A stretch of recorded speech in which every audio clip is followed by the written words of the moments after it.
Jamhuri ya Muungano wa Tanzania. Kazi iendelee. Dodoma, fahari ya Watanzania. Nitaka kusikia humu na Dodoma. Nyie wote mmetoka nje ya Dodoma.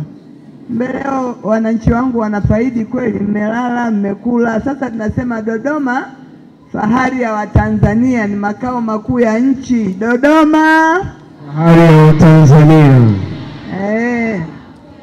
Na nyie leo mmekuja kuifaharisha Dodoma. Mkuu wa region ya Tanzania na kamati yake, nafikiri sister wetu aliyeongea mwishoni hapo, afisa elimu taaluma mkoa wa Dodoma ndugu yangu Justin Machela ambaye ndio ametoka kuongea na kunialika, kaimu afisa elimu jiji la Dodoma, katibu wa elimu jimbo kuu Katoliki Dodoma, Sister Teresia Mkui, mkuu wetu wa shule, waasisi wa shule hii Father Vincent ambaye yuko hapa pamoja na mwenzake, paroko parokia ya kisasa Father Sostenes Ndendia, kurugenzi wa fedha na utawala Efrasia Julius, mwenyekiti wetu wa bodi shule ya sekondari ya Maria de Matias Kaleku Isinika, mzee wangu pale, wakuu wa shule ambao mmekuja kuwasindikiza wenzenu mlitambulishwa mwanzoni, walimu wote wa shule hii pamoja na masista walioko hapa, wanafunzi wahitimu ambao ndio sababu ya sisi kukutana, walezi, wazazi na wahitimu na wanafunzi wengine, walezi na wazazi wa wahitimu, wanafunzi wote wa vidato vingine ambao sio wanaohitimu, vyombo vya habari na wageni waalikwa. Jamhuri ya Muungano wa Tanzania.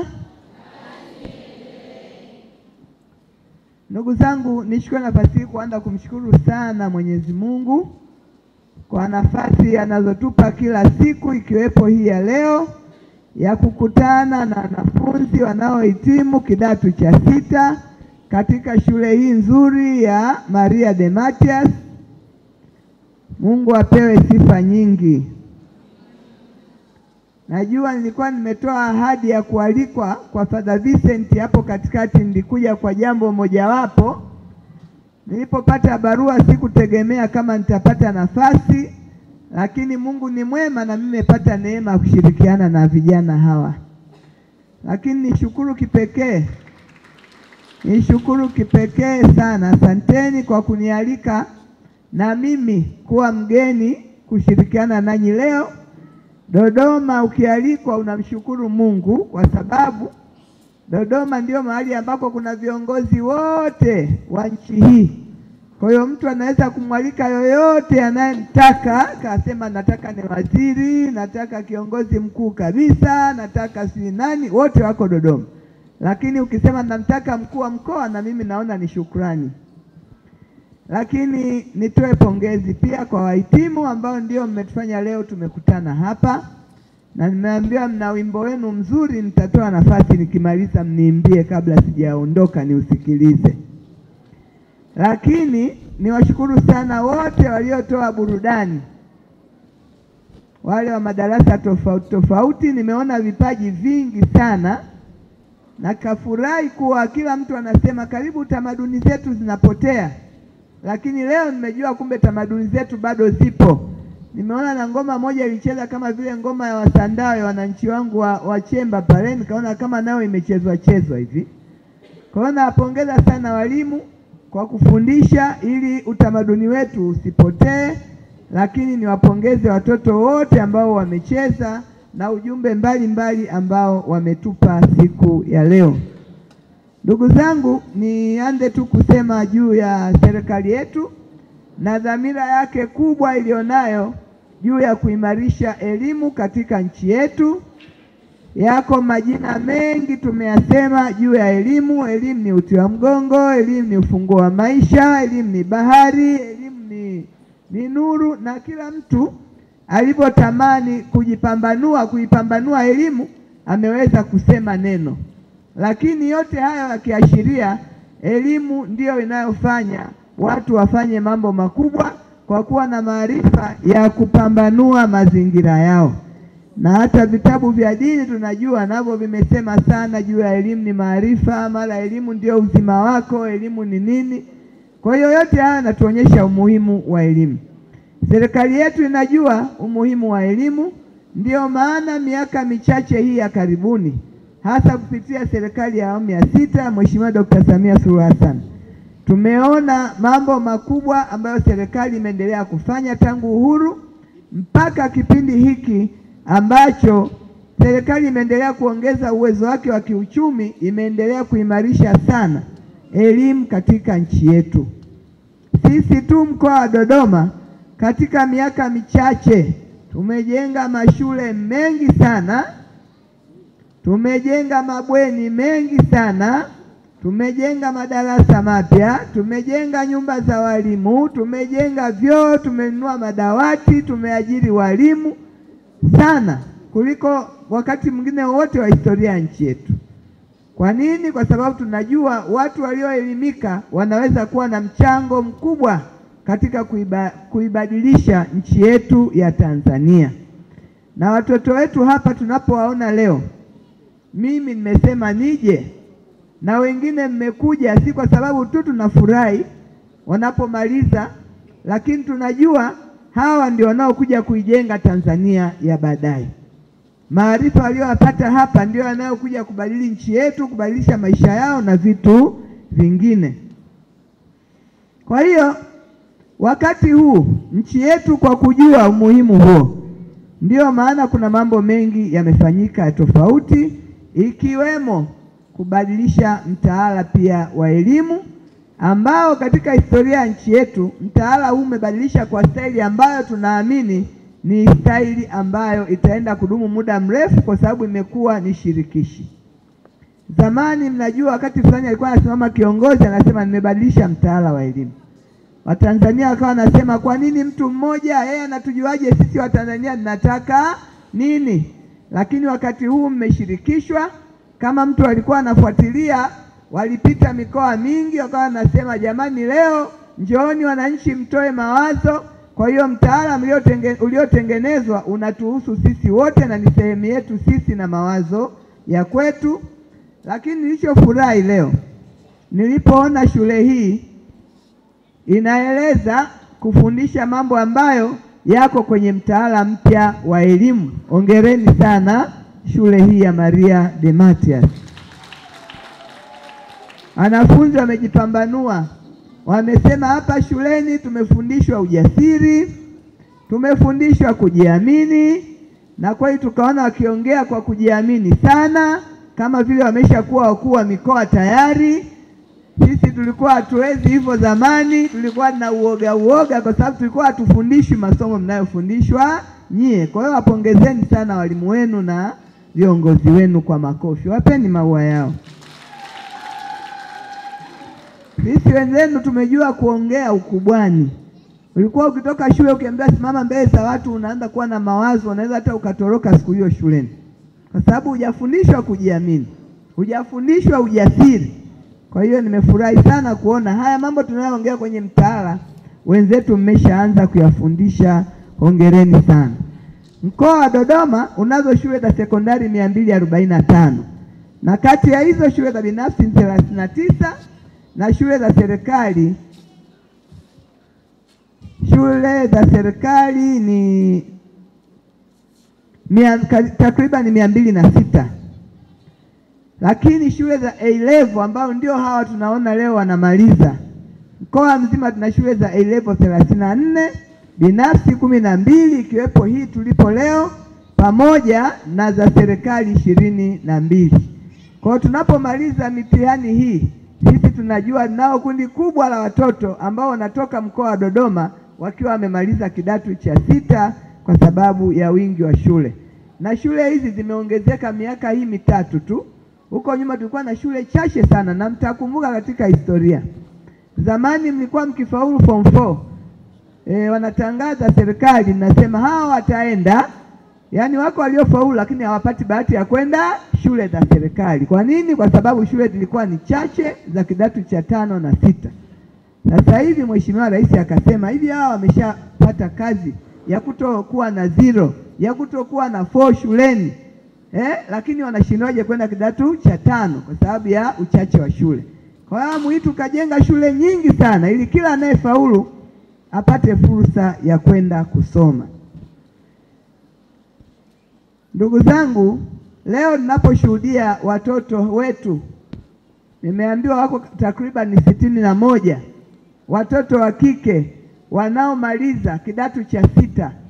Sisi kama serikali tunaona nuru kubwa sana ya Tanzania ya kesho. Hawa wakishafika kidato cha 6, na kwa matokeo niliyoyasikia hapa ya Maria de Matias kwa miaka ya nyuma, wanasema huwa hawana 0, huwa hawana 4, huwa hawana 3. Wao ni 1 na 2, wakitokea wa 3 ni mmoja.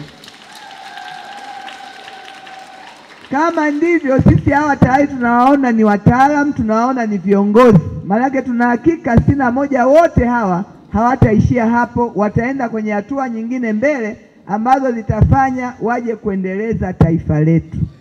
Nilipokuwa nawasalimia pale asubuhi, nikamuuliza mmoja, unataka kuwa nani? Akasema nataka kuwa daktari. Nikafurahi. Sisi wengine tulikuwa tunakimbia masomo ya sayansi shuleni, tunakimbia udaktari. Sasa mimi nikawa nawaza kwa huko baadaye hivi nchi itakuwa na madaktari kweli? Maana nikafikiri mimi nilipokimbia udaktari na wengine wanakimbia hivyo hivyo. Lakini nilipoambiwa nataka kuwa daktari, nikafurahi kwa nchi yetu kumbe bado itakuwa na madaktari kutoka Maria de Matias. Hongereni sana. Simkumbuki sura lakini alinifurahisha na kunipa matumaini, kumbe bado tunao vipawa vingi vya watu ambao wana utayari wa kutumikia Watanzania. Mabinti zangu, najua mmeambiwa mambo mengi. Mmeshaambiwa sasa hivi mko safari ya maisha katikati, wala hamko mwisho. Wenzenu wa shule zingine huko mmewaona, bado mitandao hamjapewa lakini huko mama zenu watakuwa wameona kwenye simu. Huko kwenye baadhi ya shule hawa waliomaliza kidato cha 6 wakafikiri ndio wamefika mwisho wa maisha. Wako wengine wakachana na nguo wakasema sasa elimu mwisho. Wengine wakasema sasa na shule mtu nataka tuichome maana hamna haja, hatuna kusoma tena, na mambo mengi. Kuonyesha kuwa hawajajua kumbe safari iliyoko mbele bado ni ndefu na bado ni kubwa na inahitaji vipawa vyao. Lakini inahitaji watu wenye malengo. Kama huyo aliyesema ninakuwa daktari, maana tayari ana ndoto, anajua anataka kufanya nini. Lakini inahitaji watu wachapakazi na wenye bidii kubwa. Nahitaji watu waaminifu kama ambavyo mmetuambia.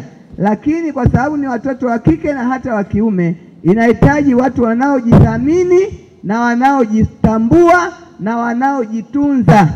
Kujitunza ni wajibu wa kila mmoja, lakini inahitaji watu majasiri na wenye ubunifu wa kufanya mambo. Najua yote hayo mmefundishwa kwa sababu mmesema mmefundishwa elimu ya ziada. Lakini kufundishwa na kuyajua kichwani ni jambo moja. Tunahitaji kuyaona kwenye vitendo, tunahitaji kuona maisha yenu yatafsiriwe bila nyie kusema. Sisi wazazi wanawaambia, tunasema mtoto wa fulani ana nidhamu kweli. Si kwa sababu ametuambia ana nidhamu, kwa sababu tunamwona yeye anafanya matendo yanayoonyesha nidhamu. Hapa shuleni mmejifunza hayo yote, nendeni mkayaonyeshe mnakorudi majumbani kwenu. Lakini ili ufikie ndoto zako ni lazima uyafanye kwa vitendo. Nitoe wito kwa wazazi na walezi. Kwanza niwapongeze, hongereni sana. Najua na mimi ni mzazi, najua na mimi nasomesha. Najua ili usomeshe mtoto wa Maria de Matias na shule zinazofanana na hizo, unahitaji uanze mambo mangapi ambayo ungetamani kuyafanya leo, lakini kwa sababu unampenda mtoto wako na unataka apate elimu bora, unayaacha yote, unamleta shuleni. Hongereni sana wazazi ambao mmechagua elimu badala ya mengine. Hii jamani, milioni 7 ambazo imetumika miaka miwili kuwasomesha, angeamua andishe msingi wa nyumba angekuwa amekamilisha.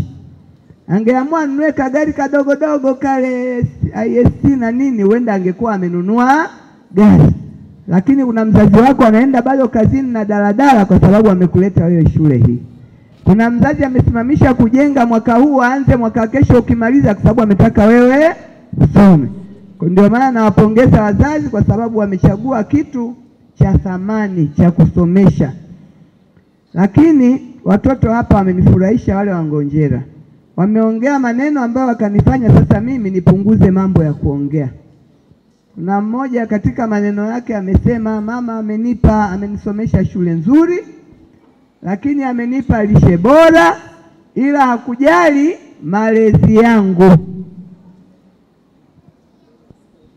Tumeambiwa hapa watoto hawa na malezi mazuri. Naona sister pale alikuwa anasema kama anawasendi off sasa watoto. Kwa watoto hawa wana maadili, wana tabia njema, wana nini, sasa tunawakabidhi wazazi na nyie kipande chenu muende mkakimalizie. Sisi hapa Dodoma tuna vyuo vikuu vingi sana hapa Dodoma. Watoto wakifika mwaka wa kwanza unajiuliza hawa watoto wamepata shida gani? Wakifika chuo wametoka maeneo mbalimbali. Lakini tunajifunza kuna kakitu wakajakaa vizuri hapo katikati ya mtoto akimaliza kidato cha 6 na mtoto kwenda chuoni. Kuna miezi fulani anakaa nyumbani. Kwa mfano hawa wakimaliza sasa watakaa mpaka hadi mwezi wa 9 nyumbani. Hii miezi wako watoto wanabadilika tabia, wanabadilika maadili yao katika miezi hii michache kwa sababu tu kuna mtu katikati hajatimiza wajibu wake. Naomba wazazi wenzangu, kazi ya kulea ni ya kwetu. Tumewapa walimu wametusaidia sana miaka hii. Tumewapa masista hapa wametusaidia sana kwa muda huu. Huu muda uliobaki mchache usiharibikie mikononi mwetu. Sisi tunaokaa kama serikali tunashuhudia matukio mengi huko mitaani. Hatuna muda hapa wa kuyaeleza yanayofanywa aidha na watoto wetu, aidha na vijana wetu. Kiona mitandao, nyingine kila mtu analalamika, hivi serikali iko wapi watoto wanatoa mimba hovyo? Hivi serikali iko wapi sijui watoto wanavuta bangi? Hivi serikali iko wapi watoto wanafanya hivi? Jamani, watoto wanatakiwa walelewe na wazazi na walezi wao. Sisi serikali tumeweka sheria za kuadhibiti baada ya kufanya kosa. Haisaidii, tunataka azuiliwe asifanye kosa.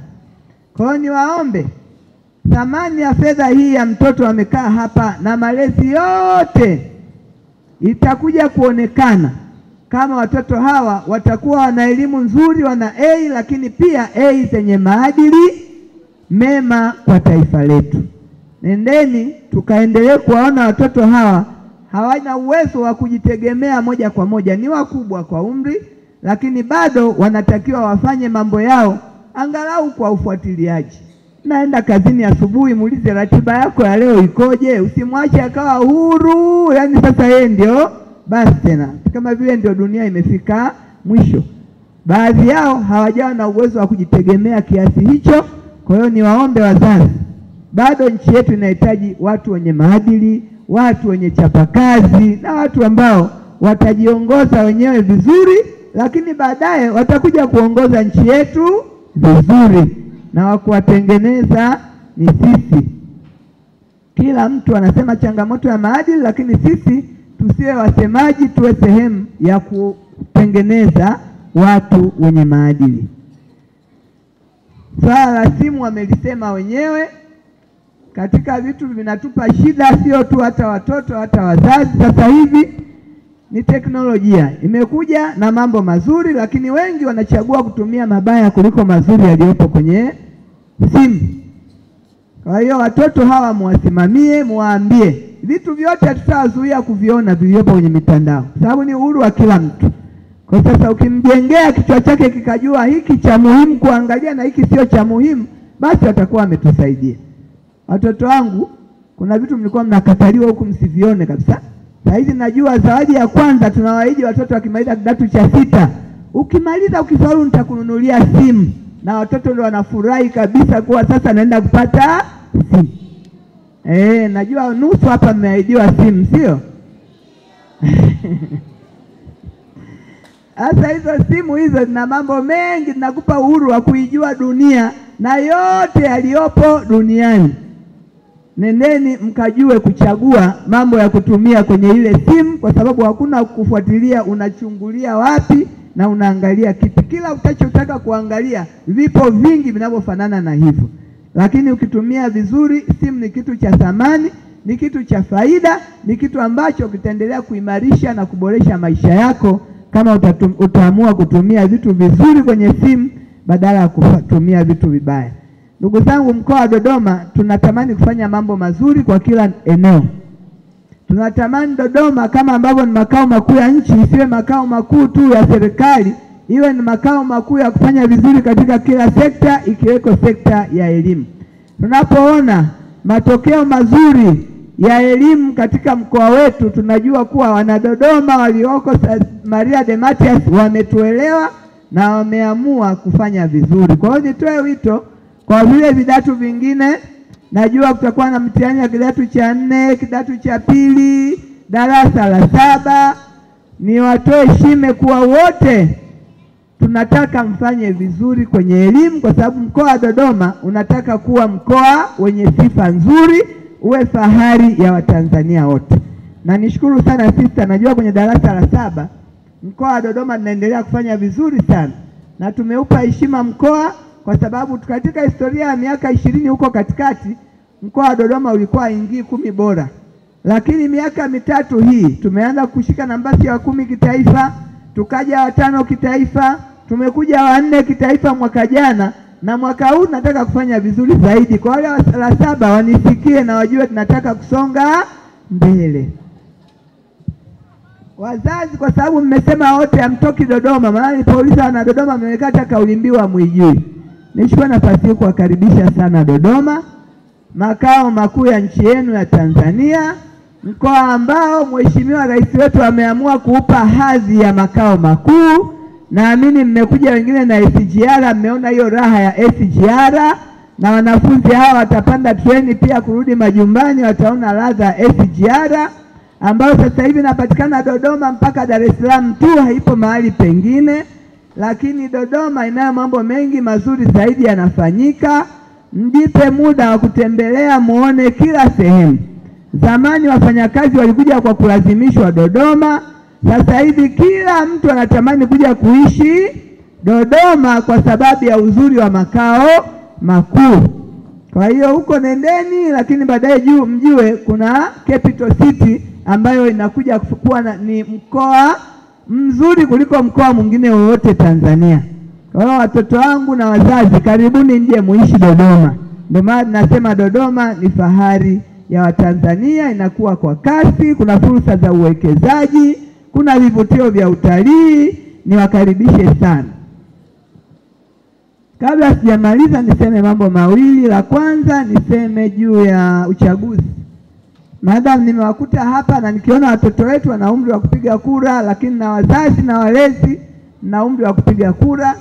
Na mwaka huu nchi yetu inalo zoezi kubwa la kipekee la uchaguzi. Mwaka jana tulifanya uchaguzi wa serikali za mitaa.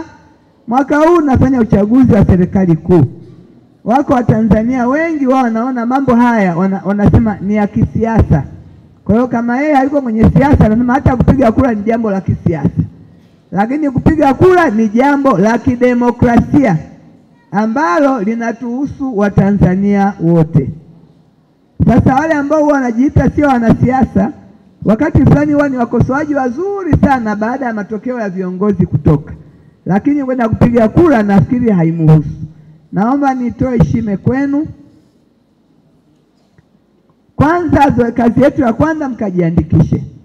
Najua watoto wetu hapa yawezekana mwaka jana walijiandikisha wakiwa shuleni, lakini sasa hivi wanaenda mikoani kwao ambako hawakujiandikishia. Baadhi ya mikoa mnapoondoka leo kunaendelea na zoezi la kuboresha daftari la mpiga kura. Kwa hiyo mkifika huko nendeni moja kwa moja kwenye ofisi ya kata tarehe 16 hadi 22 kwa baadhi ya mikoa, mwende mkabadilishe taarifa zenu. Kwa mimi niliandikishia Dodoma, lakini natamani sasa hivi wakati wa kura utanikuta niko hapa Dar es Salaam, niko hapa Singida, niko hapa Arusha na mkoa wote ambao utakuweko. Mwanze kuonyesha ule ukomavu wenu sasa, kuwa mmefundishwa hapa kujiamini na kujua wajibu wenu wa kupiga kura. Kwa hiyo nitoe shime, nendeni mkabadilishe taarifa ili msipoteze fursa ile mlioipata ya kupiga kura, kwa sababu umri wenu unawaruhusu kupiga kura.